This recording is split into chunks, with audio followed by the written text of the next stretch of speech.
ሩሲያ የባህር ሰርጓጅ የጦር መርከቦች የሰሜን ጦር ቃል ኪዳን ድርጅት ለዩክሬን በሚያቀርበው የጦር መሳሪያ ላይ የክሩይዝ ሚሳይል ጥቃት መሰንዘራቸውም ታውቋል። ሩሲያ የሚሳይል ሽብር ይዛለች ስትል ዩክሬን በበኩሉ አጋልጣለች። በሌላም ዜና የቡድን ሰባት አባል ሀገራት በሩሲያ ላይ ስለሚጣለው ተጨማሪ ዙር የከባድ ማዕቀብ ውሳኔ ለመምከር መሰናዳታቸው ታውቋል።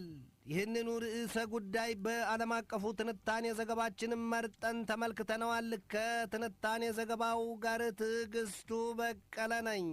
የአሜሪካው ፕሬዚደንት ጆ ባይደን በዚሁ በተያዘው ሳምንት በሀብት ከናጠጡት ሰባቱ የዓለም ሀብታም ሀገራት መሪዎች ጋር ተገናኝተው ለመምከር ተሰናድተዋል።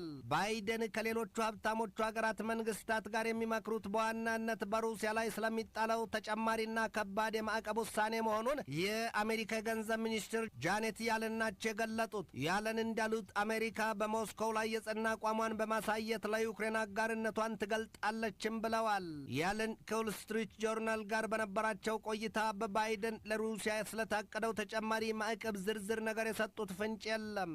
ሩሲያን ከዩክሬን ጦሯን ታስወጣ ዘንድ ለማድረግ በጣም በርካታ ዙር ከባድ ማዕቀቦች ተጥለውባታል። ባይደን ለጋዜጠኞች በሰጡት ማብራሪያ ሀገራቸው ሁልጊዜም በሩሲያ ላይ ተጨማሪ ማዕቀብ ለመጣል ተዘጋጅታ መቆሟን ገልጠዋል።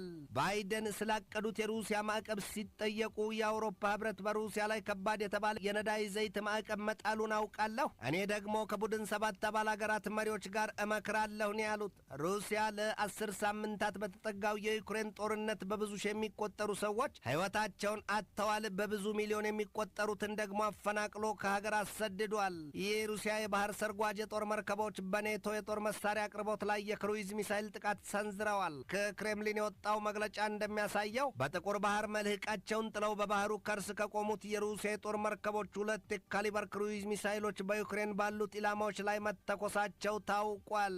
የሩሲያ የመከላከያ ሚኒስቴር በምስል አስደግፎ ባወጣው መረጃ ከምዕራባውያኑ ተጭኖ ወደ ዩክሬን የተላከውን የጦር መሳሪያ ከፖላንድ ድንበር የሚያጓጉዙ 6 የባቡር መስመሮችን በቦምብ መደብደቡን አስታውቋል። የሩሲያው የመከላከያ ሚኒስትር ሰርጌይ ሾይጉ ትናንት ማለዳ ላይ በሰጡት ማብራሪያ ሞስኮው ከዚህ በኋላ ያላንዳች ማመንታት ለዩክሬን የጦር መሳሪያ ጭነው የሚጓዙ በባህር ቢሉ በየብስና በአየር ሁሉንም በኢላማው ውስጥ አግብቶ አንደፋድፎ ባሉበት አሳርሮ ያስቀራቸዋል ሲሉ ጥርሳቸውን ነክሰዋል። ሩሲያና ዩክሬን ወደ ጦርነት ከገቡ ጊዜ ጀምሮ በሀገራት አንደበት የሚደረገው ፍጭት እጅጉን የከፋ ሆኗል።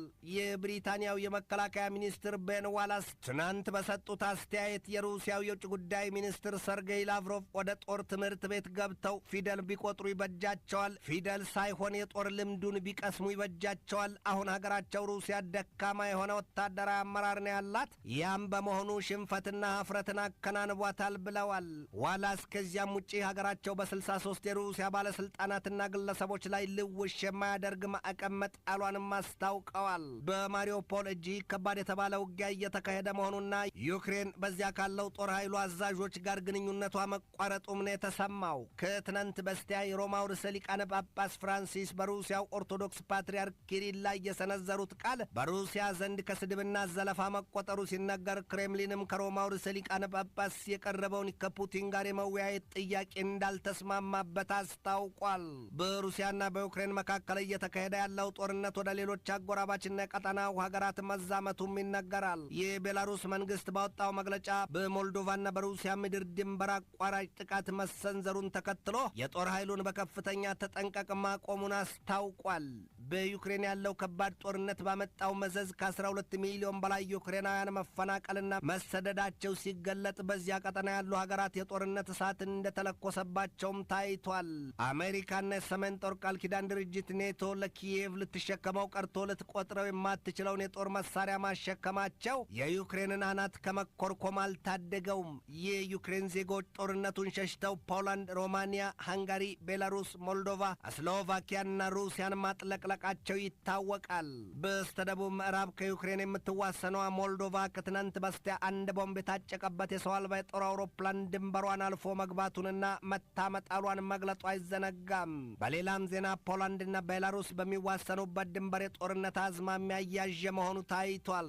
ያ የቤላሩስና የፖላንድ ድንበር ባለፈው የአውሮፓውያኑ የ2021 ዘመን ከመካከለኛው ምስራቅና ከአፍሪካ ቤላሩስ በገቡ ስደተኞች የተነሳ የተካረረ የነገር ፍጭት አርብቦበትና እንደነበር ይታወቃል። ቤላሩስ የስደተኞቹን ጎርፍ ድንበሯን ከፍታ ፖላንድን ያጥለቀልቅ ዘንድ የመልቀቋ በትር ቁስሉ ሳይሽር ዛሬ ደግሞ ኩታ ገጠም ድንበርተኞቹ ፖላንድና ቤላሩስ በእሳት አለንጋ ለመጋረፍ ጥርሳቸውን ነክሰው ስለማድፈጣቸው ተሰምቷል።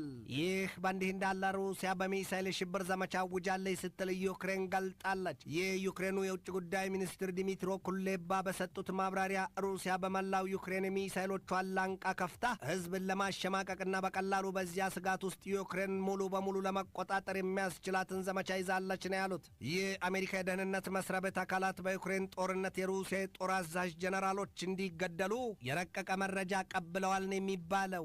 የአሜሪካ ከፍተኛ ባለስልጣናት ለኒውዮርክ ታይምስ በሰጡት ማብራሪያ የሩሲያ ጦር እግሩ በዩክሬን ምድር ከገባበት ከየካቲት 24 2022 ሐሙስ ቀን ጀምሮ 12 የሩሲያ የጦር ጀነራሎች መገደላቸውን ገልጠዋል። ይሁንና ታዲያ ከተገደሉት የሩሲያ ጀነራሎች ምን ያህሎቹ በአሜሪካ የስለላ ተቋማት ክትትል እንደተገደሉ የወጣ መረጃም የለም። የፔንታጎኑ አፈቀላጤ ጆን ኪርቢ ከኒውዮርክ ታይምስ ጋር በነበራቸው ቃለ ምልልስ አሜሪካ ለዩክሬን ራሷን መከላከል ትችል ዘንድ የመረጃ ድጋፍ ማድረጓን አልሸሸጉም። ትንታኔ ዘገባውን ስናዘጋጅ በዋቢነት ኒውስ ዊክን፣ ኢንዲያ ቱዴይን፣ ወርልድ ሶሻሊስት ዌብሳይትንና ሲኤንኤንን ተጠቅመናል።